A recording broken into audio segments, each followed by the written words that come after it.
കേട്ടോ, എല്ലാവർക്കും ഓണാശംസകൾ. സമൃദ്ധിയുടെയും സമാധാനത്തിന്റെ ഓണം ആഘോഷം ഞാൻ ഇന്ന് നാണൂസ് ഹോട്ടൽ കഞ്ചിക്കോടിന്റെ കൂടെയാണ് കേട്ടോ. അപ്പൊ പൂക്കൾ മത്സരവും അതുപോലെ തന്നെ നമ്മുടെ വാളയാർന്ന മാവേലി നമ്മുടെ കഞ്ചിക്കോട് ഹോട്ടലിലേക്ക് വരുന്നതും സദ്യയും കാര്യങ്ങളായിട്ട് ഒരു ഒന്നൊന്നര അടിപൊളി പരിപാടിയാണ്. എന്തായാലും നിങ്ങളൊന്ന് കണ്ടു നോക്കി.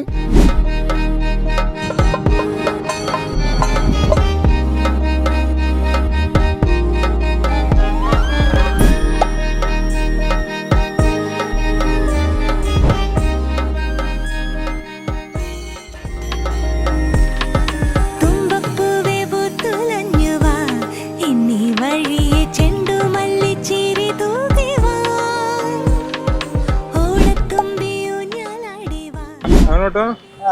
അപ്പോൾ നിങ്ങൾ വാളയാർന്ന് ഇതുവരെ എനിക്ക് എല്ലാ സ്ഥലങ്ങളെയും കാണിച്ചു തന്നു. അതുപോലെ ഭക്ഷണം കഴിക്കാൻ വേണ്ടി വീട്ടിലേക്ക് എത്തിച്ച് ഏതായാലും നിങ്ങൾക്ക് എല്ലാ ഓണാശംസകളും. മാവേലി തമ്പുരാൻ